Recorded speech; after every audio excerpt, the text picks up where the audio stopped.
Nah, kemudian kalau keluar madhi itu tidak terasa, baik sama laki-laki ataupun sama perempuan itu nggak terasa. Jadi tahu ujung-ujung ada gitu ya.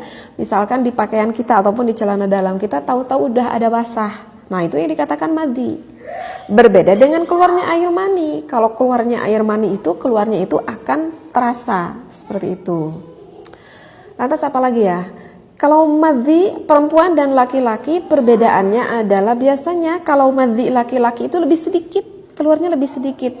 Sedangkan kalau madhi perempuan itu keluarnya biasanya itu lebih banyak daripada laki-laki.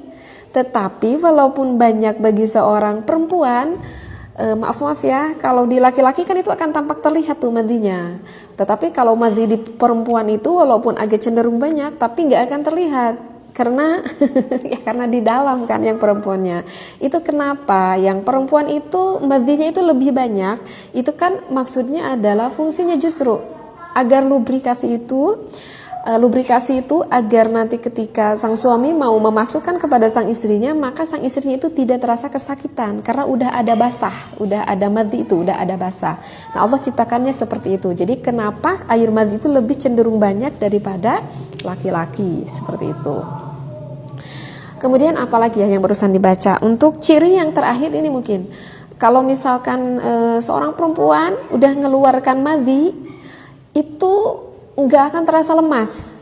Jadi nggak akan terasa lemas gitu. Udah keluar madhi itu masih justru udah keluar madhi itu justru akan semakin apa ya? Akan semakin motah gitu ya istrinya. Jadi akan semakin bergairah, akan semakin itu badannya gitu ya. Berbeda kalau misalkan udah keluar mani. Nah kalau udah keluar mani justru itu anggota fisik kita itu akan melemah ya. Jadi lilis lah istilah nama gitu ya. Nah itu adalah perbedaan dari mani dan juga madhi. Kemudian lantas kenapa sih kok kita tuh harus tahu perbedaan mani dan juga madhi? Kenapa kita harus tahu itu? Dikarenakan hukumnya itu berbeda, wahai para istri ataupun suami. Hukumnya beda itu maksudnya gimana? Karena kalau kita kan kebanyakan mayoritas di Indonesia itu kan bermadzhabnya bermadzhab Imam Syafi'i ya. Jadi saya menerangkan sesuai dengan mazhab Imam Syafi'i. Nah, kalau menurut mazhab Imam Syafi'i, air mani itu adalah hukumnya suci, ya. Air mani itu hukumnya suci beralasan karena nanti akan menjadikan asal muasal manusia gitu ya. Sehingga berpendapat Imam Syafi'i bahwa air mani itu adalah suci.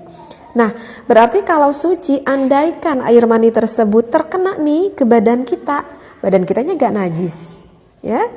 Andaikan kalau misalkan terkena ke pakaian kita, gitu ya, misalkan ke celana dalam atau ke apalah gitu ke pakaian kita, maka pakaian itu gak najis, terkena air mani itu, dan tidak mewajibkan kita untuk wudhu ketika keluar air mani, tetapi justru mewajibkan kita harus mandi besar ya. Kalau nggak mandi besar nanti kita terus membawa hadas. Nah itu adalah air mani.